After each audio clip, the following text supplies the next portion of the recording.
काली लड़की जादुई लिपस्टिक। किसी गांव में मीना अपने माता पिता के साथ हंसी खुशी से रह रहे थे।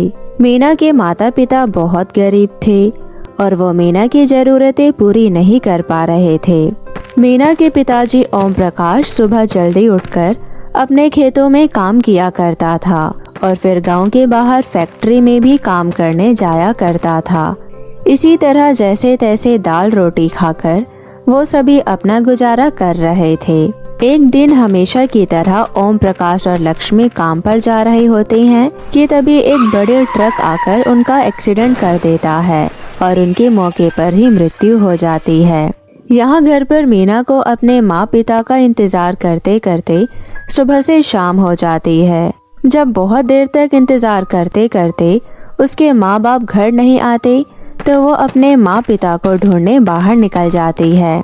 मीना जब सड़क पर पहुँचती है तो देखती है कि वहाँ लोगों की भीड़ लगी हुई है।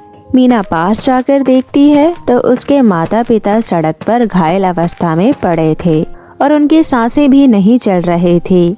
ये देखकर मीना की आंखों में आंसू आ जाते हैं। माँ, पिताजी, ये आपको क्या हो गया? अब मैं आप दोनों के बिना कैसे रहूंगी? माँ, आंखें खोलो ना, अभी तो मैं केवल 10 साल की ही हूँ। मैं आपके बिना नहीं रह पाऊंगी, मुझे भी अपने पास बुला लो। और इस तरह सभी गांव वाले मिलकर मीना के माता पिता का अंतिम संस्कार करवा देते हैं। अब मीना घर में बिल्कुल अकेली हो गई थी और उसे अपने माता पिता की याद भी आती थी। वो जैसे तैसे खाना बनाकर रूखा सूखा खा रही थी। बिना देरी किए मीना गांव में अपने लिए काम देखने जाती है। वो कई दुकानों पर जाती है परंतु उसे कोई काम पर नहीं रखता। अंत में मीना एक पार्लर वाले के पास जाती है। मालकिन, मुझे काम की आवश्यकता है। क्या आप मुझे अपने पार्लर में झाड़ू पोछे की नौकरी दे सकती हैं? शक्ल देखी है तूने अपनी? कितनी काली और बदसूरत है। तेरी शक्ल देखकर तो मेरा पार्लर चलना बंद हो जाएगा। जल्दी से मेरी दुकान से निकल जा या भी पुलिस को बुलाऊं। मालकिन, मेरे पास खाने के लिए कुछ नहीं है और मैं अनाथ लड़की हूँ। कृपया मुझ पर थोड़ा रहम कीजिए। मैं अपना काला चेहरा ढककर ही आपके यहाँ पर काम कर लिया करूँगी। प्लीज मुझे काम पर रख लीजिए। मीना मालकिन के आगे गिड़गिड़ा रही होती है कि तभी गुस्से में मालकिन उसे धक्का दे देती है। काली कलोटी, पता नहीं कहां से आ गई सुबह सुबह सर खाने। रामू, इसे दुकान से बाहर निकाल दे, नहीं तो आज मैं छोड़ने वाली नहीं हूँ इसे। और इसी तरह पार्लर की मालकिन मीना के काले रंग का मजाक उड़ाकर उसकी सबके सामने बहुत बेइज्जती करती है और उसे भगा देती है। मीना घर आकर भगवान के सामने रोते हुए कहती है, हे भगवान, ये तुम्हारा कैसा अनर्थ है। इतनी छोटी सी उम्र में तुमने मेरे से मेरे माँ बाप छीन लिए। पूरे गांव में काम करने के बाद भी मुझे कोई काम पर रखने के लिए राजी नहीं है।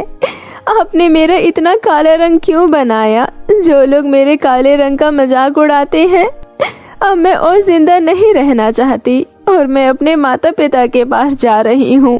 मीना भगवान को अपनी शिकायत लगा रही होती है कि तभी वहाँ एक परी प्रकट होती है। मीना, मैं रानी परी हूँ। अब मुझे यहाँ तुम्हारे माता पिता ने भेजा है।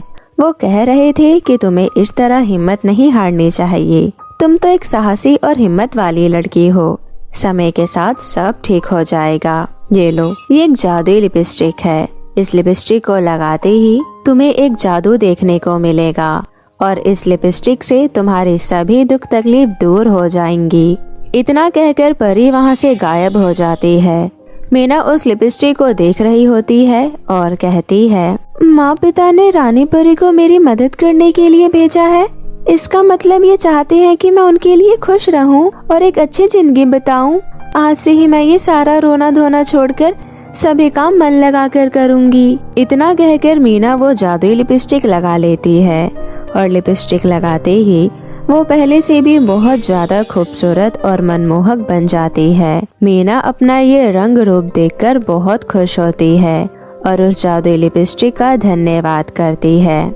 मीना को भूख लग रही होती है। उसने 2 दिन से कुछ नहीं खाया होता।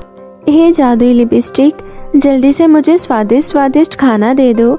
मेरे पेट में चूहे कूद रहे हैं। मीना के इतना कहते ही वहाँ बहुत सारा टेस्टी टेस्टी खाना जादू से आ जाता है। मीना वो खाना खाकर सो जाती है अगली सुबह मीना उस जादुई लिपस्टिक से कुछ रुपए मांगती है और जादुई लिपस्टिक उसे रुपए दे देती है। मीना उन पैसों को लेकर शहर जाती है और शहर से महंगा ब्यूटी पार्लर कोर्स करती है। शहर में मीना की कुछ 3 महीने की ट्रेनिंग होती है जिसमें मीना को पार्लर के सभी काम सिखाए जाते हैं।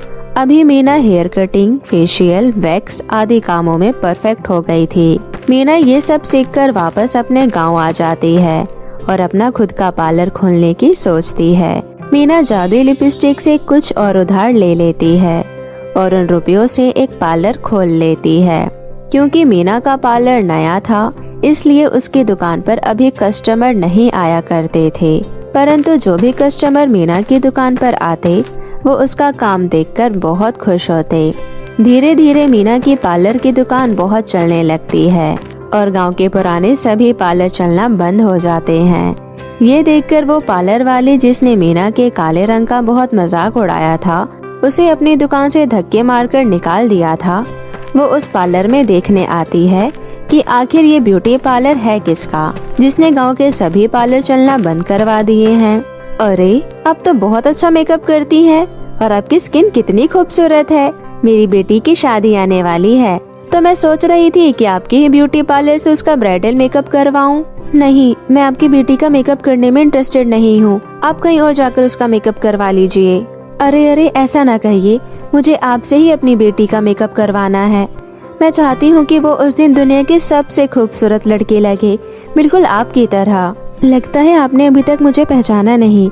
मैं वही मीना हूँ जो आपके ब्यूटी पार्लर में कुछ महीनों पहले झाड़ू पोछे का काम मांगने आई थी और आपने सिर्फ मेरे काले रंग की वजह से मुझे काम पर नहीं रखा था और बल्कि खरी खोटी भी सुनाई थी और मुझे धक्के मारकर अपने पार्लर से बाहर कर दिया था।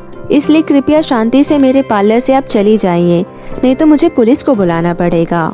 ये सब सुनकर ब्यूटी पार्लर वाले को यकीन नहीं होता कि ये वही मीना है जिसको उसने अपनी दुकान से धक्के मारकर बाहर निकाल दिया था। वो अपनी गलती पर मीना से क्षमा मांगती है। अरे अरे अब आप मुझसे माफी मत मांगिए, मैंने आपको माफ कर दिया। क्योंकि मीना एक सच्चे दिल की लड़की थी इसलिए उसने उसे माफ कर दिया और फिर उसकी बेटी का उसकी शादी वाले दिन बहुत अच्छा सा मेकअप करती है और उसकी बेटी की शादी में खूब एंजॉय करती है। तो मेरे प्यारे दोस्तों, कैसी लगी आपको मेरी ये कहानी, मुझे कमेंट करके जरूर बताएं और इसे अपने दोस्तों के साथ भी शेयर करें। और हाँ दोस्तों, अगर आपने अब तक मेरे चैनल को सब्सक्राइब नहीं किया है तो जल्दी से नीचे लाल बटन दबाकर अभी कर लें। तो मिलती हूँ आपसे फिर किसी नई कहानी के साथ, तब तक के लिए आप अपना ध्यान रखें। बाय बाय दोस्तों।